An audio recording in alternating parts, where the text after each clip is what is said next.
O erro do crente. Não devemos aceitar a errônea ideia de que só os crentes mais carnais, degenerados e pecaminosos podem ser enganados pelos espíritos malignos.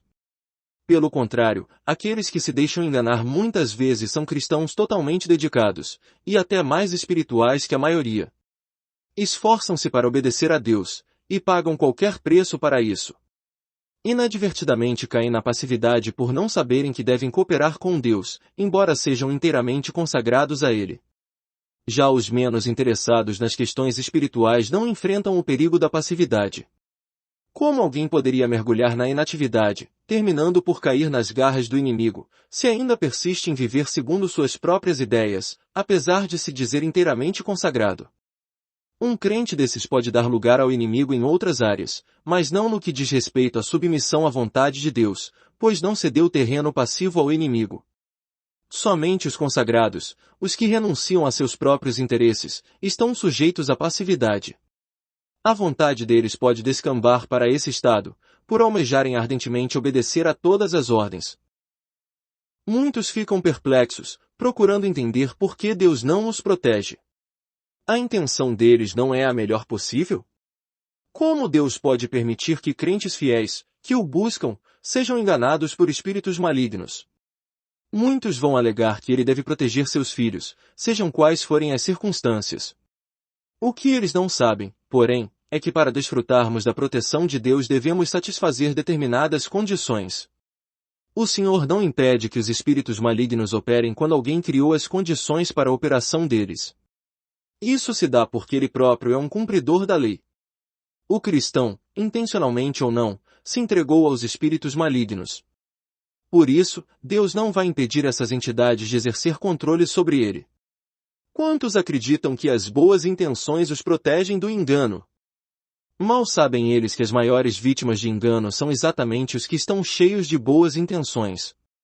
A sinceridade não nos livra do engano, mas o conhecimento, sim. Se negligenciarmos os mandamentos de Deus, deixando de vigiar e orar, confiando que, por termos boas intenções, Ele nos protegerá do engano, estaremos entre as vítimas dos espíritos malignos. Como é que podemos esperar que Deus nos proteja, se estivermos dando as condições a esses espíritos para operarem em nós? Inúmeros crentes acham que estão livres do engano por causa de suas frequentes experiências espirituais. Essa autoconfiança mostra que eles já caíram no engano. Se eles não tiverem humildade suficiente para reconhecerem que podem ser ludibriados, continuarão sendo, indefinidamente. Livrar-se do engano não é uma questão de vida nem de intenção, mas de conhecimento. Dificilmente, o Espírito Santo vai mostrar a verdade a um crente que tem absorvido muitos ensinamentos infundados nos primeiros estágios de sua experiência cristã. E os outros crentes, também, vão ter muita dificuldade para dar a orientação necessária a alguém que já tem aceito uma interpretação preconceituosa das Escrituras. Essa falsa segurança é perigosa, porque permite que os espíritos malignos operem ou continuem operando.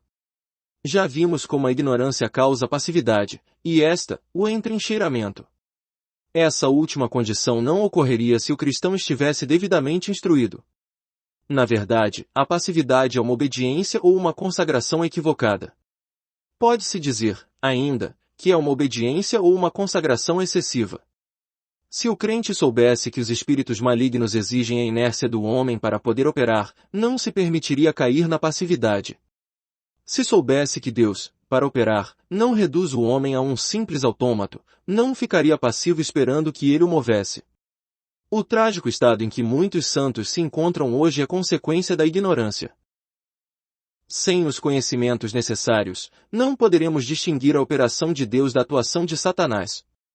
Precisamos conhecer o princípio da operação divina, e também as condições para a operação satânica. Quem possui esses conhecimentos está se protegendo das potestades das trevas. É por meio da mentira que Satanás ataca o crente, por isso devemos enfrentá-lo com a verdade. Ele quer manter-nos nas trevas, por isso devemos resistir-lhe com a luz. O princípio que rege a operação do Espírito Santo é um, o dos espíritos malignos, outro. Os dois são completamente antagônicos, e não podemos nos esquecer disso. Lembremo-nos, também, de que cada um opera de acordo com seu princípio. Embora os espíritos malignos sejam peritos nas mais variadas formas de camuflagem, seu princípio de operação é sempre o mesmo. Examinando os princípios que operam em nosso interior, podemos saber o que é do Espírito Santo e o que é dos espíritos malignos, pois cada um opera de acordo com o seu princípio. Consideremos, agora, mais detalhadamente, vários conceitos errôneos que os cristãos costumam aceitar. Uma noção errada a respeito do estar morto juntamente com Cristo. As condições para a passividade do crente podem ocorrer através de uma interpretação errada da morte com Cristo. Paulo diz, estou crucificado com Cristo, logo, já não sou eu quem vive, mas Cristo vive em mim, e esse viver que, agora, tenho na carne, vivo pela fé no Filho de Deus, que me amou e a si mesmo se entregou por mim. Gálatas 2:19-20. Há quem diga que essas palavras ensinam a despersonalização. Quem crê assim considera que o ápice da vida espiritual é a perda de personalidade, a ausência de vontade, do autocontrole e a rendição do seu eu, que assume uma condição de obediência mecânica e automática, à semelhança de uma máquina. Penn Lewis, Votos, 86, citação bibliográfica completa no capítulo anterior. Acham que daí em diante não podem abrigar nenhum sentimento. Pelo contrário, devem renunciar a toda consciência de desejo, de interesse e de gosto pessoal. Acreditam que devem buscar a autonegação, reduzindo-se à condição de cadáver, anulando, assim, a personalidade por completo. Equivocadamente entendem que Deus requer deles essa despersonalização, autorrenúncia e autoaniquilação, para que não tenham mais consciência de si mesmos nem de suas necessidades, apenas do mover e da operação de Deus em sua vida. Erradamente entendem que estar morto para o eu significa ausência de autoconsciência. Por isso, continuamente, entregam a autoconsciência ao vazio, buscando não sentir nada, a não ser a presença de Deus. Dominados por esses conceitos errôneos, imaginam que devem praticar a morte. Sempre que se tornam conscientes do ego, ou têm consciência de desejos, de carências, necessidades, interesses ou de preferências pessoais, eles os entregam à morte com determinação. O argumento dessas pessoas é este: fui crucificado com Cristo, logo eu não mais existe. E se Cristo vive em mim, então o eu não vive mais. Já que o eu morreu, então devo praticar a morte, isto é, não posso abrigar nenhum pensamento ou sentimento. Cristo está vivo dentro de mim, por isso ele pensará e sentirá em meu lugar. Minha personalidade deve ser aniquilada, por isso vou obedecer a Deus passivamente, permitindo que ele pense e sinta por mim. Infelizmente, essas pessoas ignoram o que Paulo disse mais sobre a vida que agora vivo na carne. O apóstolo morreu, mas ao mesmo tempo não morreu. Esse eu foi crucificado, não obstante, o eu ainda vive na carne. Paulo, depois de ter passado pela cruz, declara ainda de si mesmo, agora, eu, vivo. Aqui está a confirmação de que a cruz não aniquila o nosso eu, ele continua existindo para sempre. Sou eu quem irá um dia para o céu. Como pode a salvação me beneficiar se é outro que vai em meu lugar? Quando aceitamos a morte juntamente com Cristo, morremos para o pecado e também entregamos à morte a vitalidade própria de nossa alma. Mesmo que nossa alma seja excelente, justa e virtuosa, nós entregamos sua vitalidade à morte. Esse é o verdadeiro significado dessa aceitação. O Senhor nos convida a negar o desejo de viver pelo nosso poder natural e a vivermos por Ele mesmo, dependendo sempre de sua vitalidade para suprir cada uma de nossas necessidades. Isso de modo nenhum implica que devamos desprezar nossas várias faculdades, acomodando-nos à passividade. Pelo contrário, andar com Deus requer o exercício diário da nossa vontade, de maneira ativa, consistente e cheia de fé, para negarmos a nossa própria energia natural, e nos apropriarmos da energia divina. Do mesmo modo que a morte do corpo físico hoje não significa aniquilação, nem a morte no lago de fogo sugere extermínio, a morte juntamente com Cristo, em espírito, não pode significar despersonalização. O homem deve continuar existindo como pessoa, sua vontade deve prosseguir. Só sua vida natural é que deve morrer. É isso que as Escrituras Sagradas ensinam. As consequências de se acreditar nesse engano são: 1. O crente deixa de ser ativo. 2. Deus não pode usá-lo, porque ele violou o princípio divino de operação. 3. Os espíritos malignos aproveitam a oportunidade para invadi-lo. pois ele involuntariamente cumpriu os requisitos para a operação deles.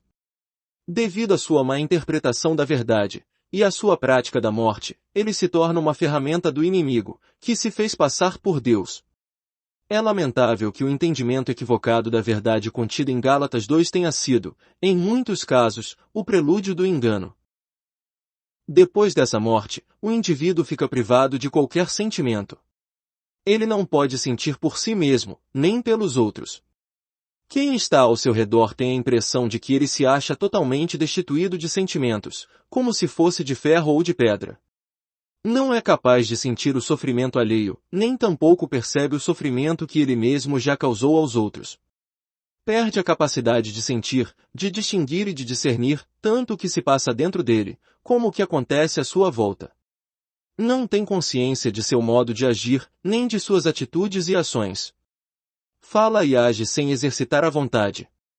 Não sabe de onde brotam suas palavras, pensamentos e sentimentos, que fluem como um rio, apesar de não ter tomado nenhuma decisão por sua própria vontade. Todas as suas ações são mecânicas, e ele ignora a origem delas. Não passa de um ser impulsionado por uma força estranha. Apesar de inconscientes do próprio ego, essas pessoas são bastante sensíveis ao tratamento que os outros lhes dispensam, o que é bastante esquisito. Apresenta tendência a ter mal-entendidos e, em consequência, ao sofrimento. Essa inconsciência constitui a condição básica para a invasão do inimigo, e também as consequências dela. É que assim os espíritos malignos tornam-se capazes de operar, de atacar, sugerir pensar, pressionar ou abafar, sem a menor resistência do crente, que desconhece completamente as circunstâncias. Por conseguinte, devemos ter em mente que o que se costuma chamar de morte do ego significa, em essência, a morte da vida, da energia, do exercício e da atividade do ego. De modo algum, ela significa a morte da personalidade. Não devemos nos despersonalizar, fazendo desaparecer nossa personalidade. Precisamos fazer distinção entre esses dois eventos. Quando dizemos sem ego, queremos dizer sem nenhuma atividade do ego, e não sem a existência dele. Se o cristão aceita a interpretação que admite a perda da personalidade, recusando-se a pensar, a sentir e agir, viverá como que sonhando. Embora se imagine verdadeiramente morto, totalmente destituído do ego e extremamente espiritual, sua consagração não é para Deus, e sim para os espíritos malignos. A operação de Deus. Outro texto que muitas vezes é mal interpretado é Filipenses 2,13, porque Deus é quem efetua em vós tanto o querer como o realizar, segundo a sua boa vontade. Para alguns, essa passagem parece dizer que o Senhor realiza tanto o querer como o realizar, isto é, Deus coloca em seus filhos o que Ele mesmo quer e efetua. Como é Deus quem quer e quem opera no lugar deles, eles mesmos já não precisam fazer isso. Esses crentes se veem como uma espécie de criatura superior, não tendo necessidade de querer nem de operar, já que Deus o faz por eles. É como um brinquedo mecânico que não exercita nenhuma responsabilidade própria de querer e de realizar. Esses crentes não veem que a verdadeira essência desse versículo é que Deus opera em nós até onde estamos dispostos a querer e realizar. Ele só vai até esse ponto e nada mais. Ele nunca realiza o querer e o efetuar em lugar do homem. Apenas se empenha em levá-lo à condição em que está disposto a querer e fazer sua maravilhosa vontade. É o próprio homem quem deve realizar o querer e o efetuar. O apóstolo Paulo ensina claramente, em vós tanto o querer como o realizar. Não é Deus quem quer e realiza, mas nós. Nossa personalidade continua existindo, logo, a responsabilidade é nossa. Portanto devemos querer e agir. Deus, na verdade, está operando, mas Ele nunca toma nosso lugar. Cabe ao homem decidir e realizar. Deus quer mover-nos, quebrantar-nos e incentivar-nos a que inclinemos o coração para fazer a vontade dele. Contudo, Ele não realizará sua vontade em nosso lugar. Ele nos inclina para sua vontade e depois nos deixa tomar a decisão. O que a palavra ensina aqui é que nossa vontade requer o sustento do poder de Deus. Como são ineficazes e infrutíferos os feitos que realizamos pela vontade humana, sem a participação do Senhor. Deus não realiza o querer em nosso lugar, mas também não quer que exercitemos nosso querer independentemente dele.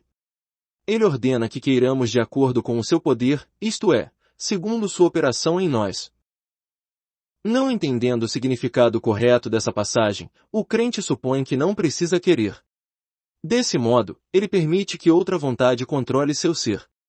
Assim, não toma a iniciativa de decidir nada, nem de empreender nenhuma ação, nem mesmo de resistir a poder nenhum.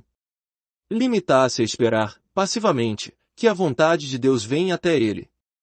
E se uma outra vontade decide por ele, aceita-a passivamente. Anula tudo que venha de sua própria vontade. E qual é o resultado? Ele não está exercitando a vontade, nem Deus o faz, pois o Senhor não exerce a faculdade de querer e decidir por ele. Deus exige que cooperemos ativamente. Contudo, os espíritos malignos dominam a vontade do crente quando esta se acha passiva, e agem em seu lugar. Precisamos enxergar a diferença entre Deus querer por nós e nossa vontade cooperar com Ele. Se Ele escolhesse e decidisse por nós, não teríamos ligação real com o ato ou com a ação que realizamos, porque não teriam partido do nosso coração. Depois, quando voltássemos a assumir o controle, veríamos que não fomos nós quem praticou a ação. Por outro lado, porém, se exercitamos nossa vontade e cooperamos ativamente com Deus, nós mesmos nos encarregamos de realizar a ação, só que no poder divino. Já aquele que é vítima do engano de Satanás pode até imaginar que agiu, falou ou pensou. Mais tarde, no entanto, ao ser iluminado por Deus, reconhece que na realidade não foi ele quem quis agir, nem falar, nem pensar. Sabe, então, que esses atos não têm nenhuma ligação com ele, são da autoria do inimigo.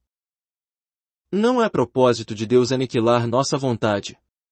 Se dissermos que não teremos mais vontade própria, para que o propósito divino se manifeste em nós, não estaremos nos oferecendo a Deus. Pelo contrário, estaremos fazendo aliança com o espírito maligno, pois o Senhor nunca tira nossa vontade e coloca em nós a dele. A atitude correta é esta: tenho minha própria vontade, entretanto prefiro a de Deus. Devemos colocar nossa vontade a serviço dele. Contudo, até isso não podemos fazer por nossa própria força, mas pelo poder de Deus. A verdade nisso tudo é que já entregamos à morte a vida que anteriormente alimentava nossa vontade. Esta agora está atrelada ao poder de Deus. Não a eliminamos, ela continua no mesmo lugar, o que mudou foi a vida. O que morreu foi a nossa própria vida. Continuamos exercitando nossa vontade, só que renovada por Deus. A partir daí nossa vontade é alimentada por essa nova vida.